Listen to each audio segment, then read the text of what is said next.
Hello friends, তোমাদের আবার একটি নতুন ভিডিওতে স্বাগত জানাই। তোমরা দেখছো SD tutorial guide YouTube channel. তো আজকের এই ভিডিওতে আমরা জানবো ডিস্টেন্স অ্যাডমিশন 2022-23 সম্পর্কে বিস্তারিত কিছু আলোচনা। গতকাল আমি West Bengal distance admission, distance PG admission এবং বিএড অ্যাডমিশন সম্পর্কিত ভিডিও তোমাদের কাছে নিয়ে চলে এসেছিলাম। আজকের এই ভিডিওতে আমরা Kalyani university distance PG admission 2022-23 সম্পর্কে তথ্যগুলো একের পর এক জেনে নেব। কাজেই যারা নতুন আছো এই চ্যানেলে অবশ্যই চ্যানেলটিকে সাবস্ক্রাইব করে পাশে থাকা যে বেল আইকনটি রয়েছে সেই বেল আইকনটিতে অবশ্যই ক্লিক করে দাও, যাতে সমস্ত তথ্যগুলো তোমরা টাইম টু টাইম এখান থেকে পেয়ে যাও। PG admission related A to Z তথ্য তোমরা টাইম টু টাইম যাতে এখান থেকে পেয়ে যাও। তো তোমরা প্রত্যেকেই জানো 1 সেপ্টেম্বর থেকে শুরু হতে চলেছে ওয়েস্ট বেঙ্গলে পিজি অ্যাডমিশন 2022-23 যে প্রক্রিয়া, সেই প্রক্রিয়াটি অলরেডি প্রি পিজি অ্যাডমিশনের যে প্রসেস, প্রত্যেকটি ইউনিভার্সিটিতে সিট সংখ্যা কত, প্রত্যেকটা সিট ইউনিভার্সিটিতে কোর্সেস কি রয়েছে, কোর্স ফিস কত এবং এলিজিবিলিটি বা যোগ্যতা কি রয়েছে, এই নিয়ে কিন্তু আমরা অলরেডি একের পর এক ভিডিও কিন্তু চ্যানেলে নিয়ে এসেছি। রেগুলারের সাথে সাথে ডিস্টেন্সগুলো কিন্তু আমরা টাচ করার চেষ্টা করছি, যাতে অ্যাডমিশন যখন শুরু হবে তোমাদের কোনো প্রবলেম না হয়। তো কল্যাণী ইউনিভার্সিটিতে আমরা জানি 2021-22 শিক্ষাবর্ষ থেকে পুনরায় ভর্তি প্রক্রিয়া শুরু হয়েছে, কেননা ইউজিসির রেকগনিশন রয়েছে এবং আমাদের মাথায় রাখতে হবে ভর্তি হওয়ার আগে বা ভর্তি প্রক্রিয়া শুরু হওয়ার আগে যে কোন কোন ইউনিভার্সিটির কাছে অনুমোদন রয়েছে। কল্যাণী ইউনিভার্সিটি কিন্তু তার মধ্যে একটা ইউনিভার্সিটি যার কাছে অনুমোদন রয়েছে। তো কল্যাণী ইউনিভার্সিটিতে কী কী সাবজেক্ট রয়েছে প্রত্যেকটা বিষয় জানবো, যোগ্যতা থেকে শুরু করে কোর্স ফিস প্রত্যেকটা বিষয় জেনে নেব। এবং নট অনলি দ্যাট, আমরা এটাও জানবো যে কল্যাণী ইউনিভার্সিটিতে রেগুলারের সাথে সাথে ডিস্টেন্সেও তোমরা পড়তে পারছো। ডিস্টেন্স পিজি তোমরা কল্যাণী ইউনিভার্সিটির মেন ক্যাম্পাসের পাশাপাশি বিভিন্ন কলেজে বা স্টাডি সেন্টারেও কিন্তু করতে পারছো। তো বিস্তারিত আলোচনা করবো আজকের এই ভিডিওতে। তো চলো এবার আর বেশি দেরি না করে ভিডিওটি শুরু করা যাক।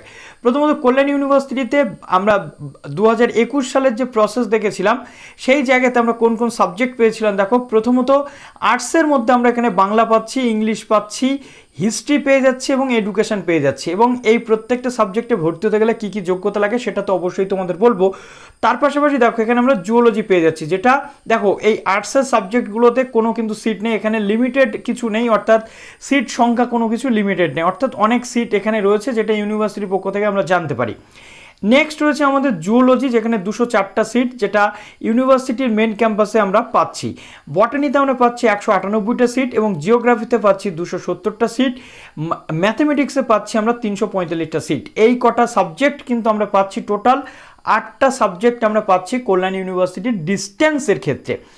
এর মধ্যে এই সায়েন্সের সাবজেক্টগুলো আমরা ইউনিভার্সিটির মেন ক্যাম্পাসে পড়ব এবং এই আর্টসের সাবজেক্টগুলো ইউনিভার্সিটির মেন ক্যাম্পাসের পাশাপাশি বিভিন্ন স্টাডি সেন্টারেও কিন্তু আমরা পড়ব।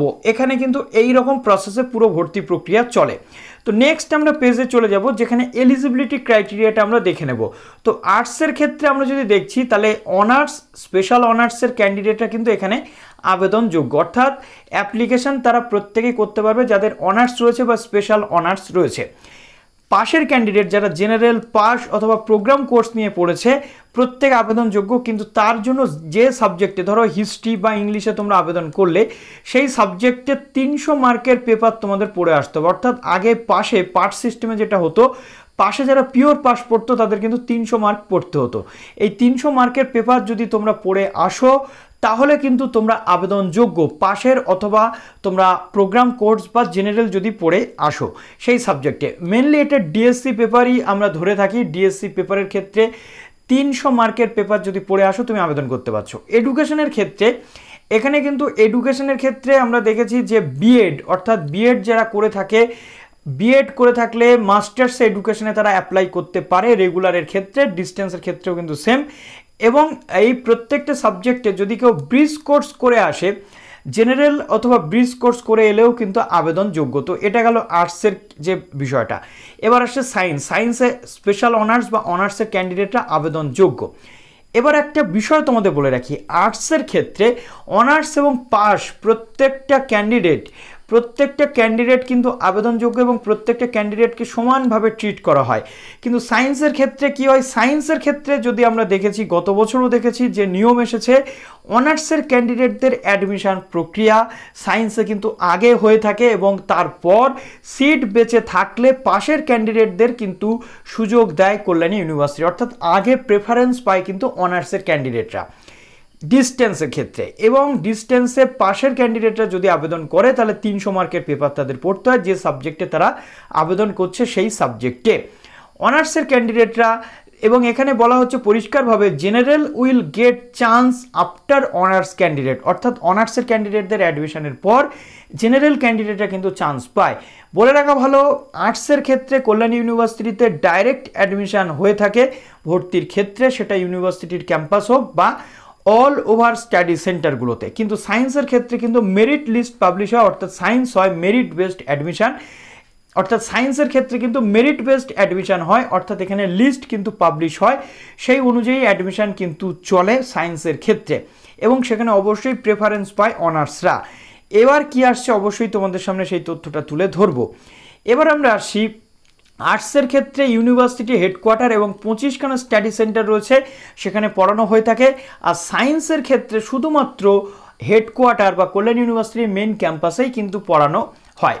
তারপর আমরা কোর্স ফিস যদি দেখে নিই, দেখো বাংলা, ইংলিশ, হিস্ট্রি, এডুকেশান, এই কটা যে সাবজেক্ট রয়েছে, এই প্রত্যেকটা সাবজেক্টে তোমাদের প্রথম সেমিস্টার থেকে দ্বিতীয় সেমিস্টার অর্থাৎ ফার্স্ট ইয়ারে তোমাদের চার্জ লাগে 5250 টাকা।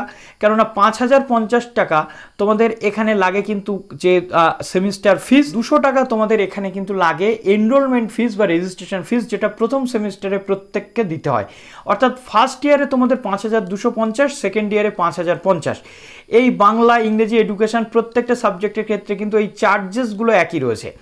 জুওলজির ক্ষেত্রে আমরা দেখছি 20,250 টাকা, বটানির ক্ষেত্রে আমরা দেখছি 20,250 টাকা, যেটা ফার্স্ট এবং সেকেন্ড সেমিস্টার বা ফার্স্ট ইয়ারের চার্জ।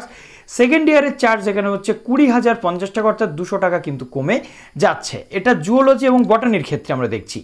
নেক্সট আমরা যদি চলে আসি তাহলে আসছি ম্যাথমেটিক্স। ম্যাথমেটিক্সে ফার্স্ট ইয়ারে দিতে হচ্ছে 8,250 টাকা, সেকেন্ড ইয়ারে দিতে হচ্ছে কিন্তু 8,050 টাকা। অতএব এ থেকে আমরা দেখতে পাচ্ছি যে কল্যাণী ইউনিভার্সিটিতে ডিস্টেন্সে পড়তে গেলে তোমাদের কোর্স ফিসটা কেমন মোটামুটি হয়ে থাকে।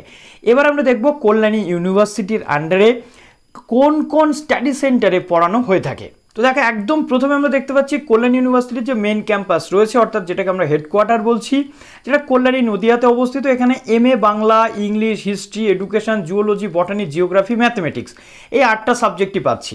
এরপর আসি বেথুয়া ডহরি কলেজ, যেটা হচ্ছে নদিয়াতে অবস্থিত। এখানে বাংলা পাচ্ছি, ইংরেজি, হিস্ট্রি এবং এডুকেশন পাচ্ছি। চাকদা কলেজ, যেটা কল্যাণী ডিস্ট্রিক্টে অবস্থিত, নদিয়া ডিস্ট্রিক্টে সরি, সেখানে বাংলা, ইংলিশ, হিস্ট্রি এবং এডুকেশন আমরা পেয়ে যাচ্ছি। তারপর আমরা দেখতে পাচ্ছি চোপড়া বঙ্গলঝি মহাবিদ্যালয়, যেখানে বাংলা, ইংলিশ, হিস্ট্রি এবং এডুকেশন পাচ্ছি। Doctor B.R. আম্বেদকর যে কলেজ রয়েছে, সেখানে বাংলা, ইংলিশ, হিস্ট্রি এবং এডুকেশন আমরা পেয়ে যাচ্ছি, যে কলেজটাও কিন্তু রয়েছে কল্যাণী বা নদিয়া ডিস্ট্রিক্টের অন্তর্গত একটি কলেজ। এর পরবর্তী যে কলেজটা আমরা দেখে নেব, এর পরবর্তী যে কলেজটা দেখো এখানে আমাদের সামনে ওপেন হয়ে গেল, সেই কলেজটার নাম প্রথমত এখানে দ্বিজেন্দ্রলাল কলেজ রয়েছে, Bangla, English, history, education common subject. এখানে হরিণঘাটা মহাবিদ্যালয়ও সেম। এখানে আমরা নবদ্বীপ বিদ্যাসাগর কলেজে কিন্তু এডুকেশনটা পাচ্ছি না, বাংলা, ইংলিশ, হিস্ট্রি পেয়ে যাচ্ছি। প্রীতিলতা ওয়াদ্দেদার মহাবিদ্যালয়, যেখানে আমরা বাংলা, ইংলিশ, হিস্ট্রি এবং এডুকেশন পেয়ে যাচ্ছি। তারপর দেখো আমাদের রানাঘাট কলেজ, যেটা one of the leading college, এখানে বাংলা, ইংলিশ, হিস্ট্রি এবং এডুকেশন পাচ্ছি। শান্তিপুর কলেজে আমরা বাংলা, ইংলিশ, হিস্ট্রি, এডুকেশন। তারপরে শ্রীকৃষ্ণ কলেজ, যেটা ডিস্ট্রিক্ট নদিয়া বগুলা, যেটা রয়েছে বগুলা, সেখানে বাংলা, ইংলিশ, হিস্ট্রি এবং এডুকেশন আমরা এখান থেকে পাচ্ছি। তারপর আমরা পাচ্ছি বহরমপুর কলেজ, বহরমপুর কলেজে বাংলা, ইংলিশ, হিস্ট্রি পেয়ে যাচ্ছি। ডোমকল গার্লস কলেজে আমরা পাচ্ছি বাংলা, ইংলিশ, হিস্ট্রি এবং এডুকেশন। তারপর আমরা পাচ্ছি ডোমকল কলেজ, যেখানে সেম সাবজেক্ট আমরা পেয়ে যাচ্ছি। তো 15টা আমরা দেখে নিলাম। এরপর আমাদের সামনে ওপেন হয়ে গেল এখানে জলঙ্গি মহাবিদ্যালয়, এখানেও কিন্তু same combination Bangla, English, history, education. তারপরে জঙ্গিপুর কলেজেও সেম, তারপরে যতীন্দ্র রাজেন্দ্র মহাবিদ্যালয়েও সেম পাচ্ছি।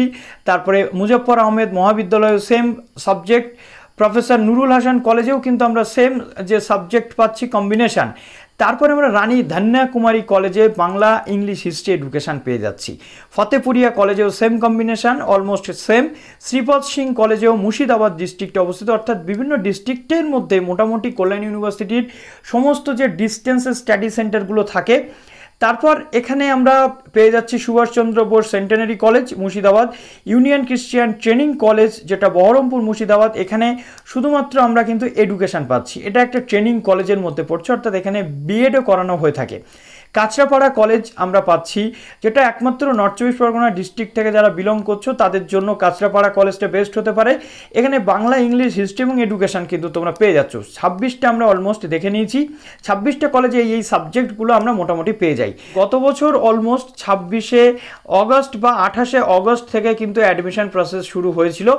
2022 সালে কবে অ্যাডমিশন প্রসেস শুরু হবে এখনও পর্যন্ত নোটিফিকেশান আসেনি, তবে আশা করছি অগস্টের লাস্ট উইক অথবা সেপ্টেম্বরের ফার্স্ট উইক বা সেপ্টেম্বরের মোটামুটি 6-7 তারিখ নাগাদ থেকে স্টার্ট হয়ে যেতে পারে। যখনই তোমাদের জন্য কোনো তথ্য আমরা পাবো তখনই তোমাদের সামনে নিয়ে চলে আসবো।